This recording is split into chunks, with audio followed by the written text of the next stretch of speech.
સેવા કરવી જોઈએ, ભલે અહીંયા નહીં પણ ઘરની આજુબાજુમાં ક્યાં પણ ભલે દૂર પડે પણ ઘરની આજુબાજુ કોઈ પણ સંસ્થા હોય તો ત્યાં જવું જોઈએ ને, મજા આવે ને. જય શ્રી રામ, જય ગૌ માતા.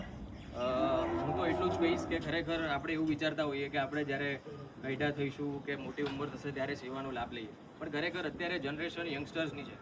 આપણે આ ઉંમરે જ આવા સત્કર્મોમાં 100% ભાગ લેવો જોઈએ. અને હું તો યંગસ્ટર્સને એવું બી કહું છું કે નાના નાના છોકરાઓ પોતાની પોકેટ મની જે સેવ કરીને રાખે છે, જો એમાં પણ આપણે થોડો ઘણો ભાગ આવા સત્કર્મો અને ધર્મમાં જો આપણે એ પોકેટ મની વાપરીશું તો કદાચ ભગવાન આપણું અખંડ ભારત જે બનાવવાનું છે એ અખંડ ભારતનું એક પગલું જ કહેવાય.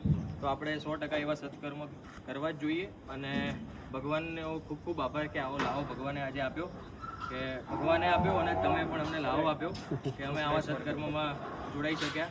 હું દરેકને અપીલ કરીશ કે આવા સત્કર્મોમાં કંઈ નહીં તો ફૂલ નહીં પણ ફૂલની પાંખડી પણ સહયોગ રૂપે આપતા રહે.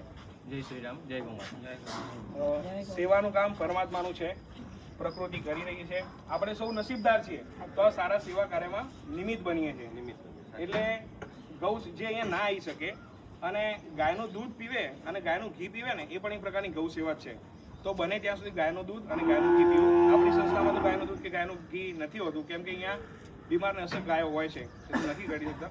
આજુબાજુમાં કોઈ ગૌશાળા હોય કે સારું ગાયનું દૂધ આવતું હોય તો આપણે ગાયનું દૂધ અને ગાયનું ઘી પીવું જોઈએ. જય ગૌ માતા.